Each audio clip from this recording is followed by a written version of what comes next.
KTW there in Oregon, and Okay.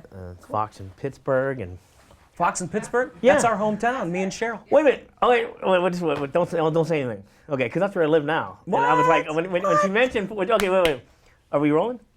Okay, so to Pittsburgh, tell me. I mean, I live in Pittsburgh, born in Pittsburgh. Really? I live in Whereabouts? Beaver County. Okay. What's going on? Who's that? My publicist is from Beaver. Beaver Falls, Monaca. I went to Blackhawk. I went to Franklin Regional. Oh, you're kidding. This is exciting. Yeah. No, so how does a guy from Pittsburgh, Pennsylvania, end up as Mike Myers' sidekick in The Love Guru? I am a lucky man, my friend. I'm really lucky. I mean, somehow I auditioned in New York, and Mike and Marco, the director, Marco Schnabel, took a liking to me. They hired me, and here I am. And I can't believe you're from Pittsburgh. That's awesome. Did you watch the Penguins? Penguins? Don't bring it up. Don't bring it up. I know. I'm just coming out of mourning. Freaking Vern Troyer is a Red Wing fan. I know. What's up with that? But the cool thing? Yeah, he's a Steeler fan. He's a Steeler That's fan. right. We talked about that there. Yeah, I mean, I was born. I actually moved back. I was away for a while, and I came back. There's nothing like going back home to Pittsburgh. I know. It's a It's a great beautiful place town. on earth. Yeah, I live right on the water on the Ohio River. Oh, wow. Anytime I get stressed, I just take a break, go out on the jet ski, and go on all over the place. Now, let me ask you this, though. Is it more, because this is obviously your big project. I mean, I looked over your resume. This is it. You started off at the top here, you know? But is it more exciting to be Mike Myers' sidekick or staring at Jessica Alba during the day? Oh, my gosh. Jessica Alba's beautiful, but I'm going to have to pick Mike Myers' sidekick. Oh, come on. Come on, man. You're killing me. You're killing me. No. Jessica Alba's beautiful. She is. But Mike Myers is brilliant. And to work alongside of him and the stuff that I could watch and stuff that I could be a part of, for me as an actor was thrilling, you know, because it actually fed me. You know, it's great to work with a genius because you somehow get a chance to learn from him. You know, you said genius. So many people talk about that he's off the page. You know, he may be doing things coming out of left field.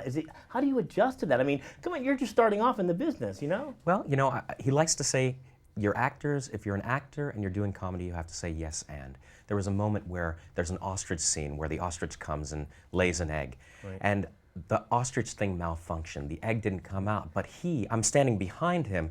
He imagined that the egg came out. Now, normally the egg comes out, he eats it. This time, he imagined that the egg came out, and all of a sudden it hatched, and a little chicken or ostrich came out, and he's choking it and hitting it and like moving all around, right? Wow. And you just have to go with it. That's the beauty of it. It's like jazz. If you're a jazz musician, you know, whatever the saxophonist does, the drummer has to follow, or the bass player. And that's what I love about working with Mike Myers in this kind of movie, because that's where it goes. It can go anywhere. I guess you're no better person to learn from than him, huh? Absolutely. Now, what about the elephants, though? You mentioned ostrich. I can't imagine. I always hear horror stories about elephants. Really? Yeah. What that stories? They smell. They're difficult to work with, and no, this not at all. elephant was really, really so intelligent. It knew its marks. Let's say she, Maggie, knew her marks. She knew when the director was going to say action, and she would move a split second before. I stood right next to her, and I never felt in danger. And she knew me, you know what I mean? After the first scent, she smelled me, and she knew Mike, of course. She knew everyone. Yeah. Let's go a little bit further here, because you're in your first movie, you're sidekick to Mike Myers. You get to sing with him, and it's on the soundtrack. I know. You're on the soundtrack of the. I mean, how cool is? I mean, doing a song with Mike Myers. I mean, were you rehearsing in the shower or in the mirror beforehand or anything? Or? Yeah, no. Well, I'm a singer. You know, I have a rock band called Daranum. www.daranum.com. Okay. And so I sing, but what's cool about this and what was an interesting adjustment was how to sing in a character instead of singing as yourself, you know? And that's sort of how I had to approach it. After going in and recording the first track and going, okay, that doesn't sound right. Why? Oh, I'm not singing as Rajneesh. I'm singing as Manu. So it was kind of fun, you know, once we got that, and then to sing with Mike and then to record it, to film it was awesome. You saw the scene, right? Oh, yeah, absolutely. It's really cool. Oh, yeah, it is. And then that was a great time to kind of look at how beautiful Jessica was after we were done with the scene, because she walks in and I love to tease her. I've interviewed her so many times, and it's so sad that she's not here. But I understand, you know. She's having a baby, man. That's it's no joyous. Excuse. She should be talking to me. I'm sorry. I've interviewed people ready to pop before. I'm upset with her. I'm going to give her grief next time I talk to her. But all these, you're coming into this again. Okay, Justin Timberlake, Jessica Alba, Mike Myers, all these legendary characters, Vern Troyer, and all this thing like that. Is there a moment when you have to like control your own emotions, or you're just playing it cool when you're on set, or? You know what? They're all wonderful people, and it starts from Mike. You know, Mike sets the tone of this party atmosphere where all the actors are actors. We're there to do a job, And of course, I feel sometimes, you know, I'm like a little nervous because I haven't worked with these actors before, but every one of them was incredible and nice and welcoming and warm.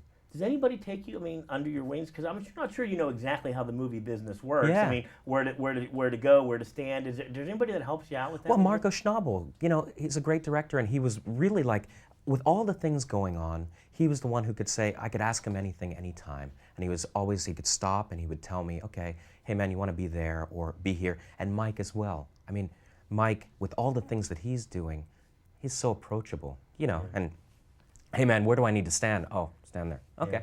Now, have you seen the film? Yeah. What was it like seeing yourself up on the big screen? I don't know if I could get past that. I mean, there's so many scenes where you're just so huge. Yeah, I keep on hearing about these movie stars who don't like to watch themselves, and I had that perception going in. Yeah. And yeah, it took me a little while to kind of go, oh, okay, that's myself on screen. But you know, it was just, it's fun. I get caught up in the movie because it's so funny, and I forget that that's me. You know, somehow it's weird. I wouldn't have thought that, but while I'm watching the movie, I'm laughing my butt off. You know. Yeah. And you have to be also thinking about, well, this movie was so funny that it could possibly be a sequel here. You got your fingers, huh? Nobody said anything to you? Well, you know, anything? just for Mike, hopefully. Right. Oh, you yeah. know? Well, yeah. I mean, let's hope for Mike. Come on, you're hoping for yourself here. You know, come on. I mean, it's just... and a Stanley Cup for the pens. That's true. And the pens. I know. Mike was. It was so hard. I'm in the room and he's talking about maybe now the Maple Leafs win. I'm just thinking, screw the Maple Leafs, the Pittsburgh Penguins. We just, we get robbed and so. So how long ago did you leave Pittsburgh? I left Pittsburgh probably around 95, 96, 97, somewhere around there. I went to Carnegie Mellon University as well, and like I said, went to Franklin Regional, and my parents still live there. Yeah, my dad works for Westinghouse. And, Are you gonna get back there soon sometime? yeah, I was thinking about going on opening weekend and trying to like see all my friends and family. I get texts all the time, you know, and it's great, and I love Pittsburgh. Yeah, it's the greatest place on earth. Absolute pleasure meeting you. Same here, man. Thank you. Pleasure.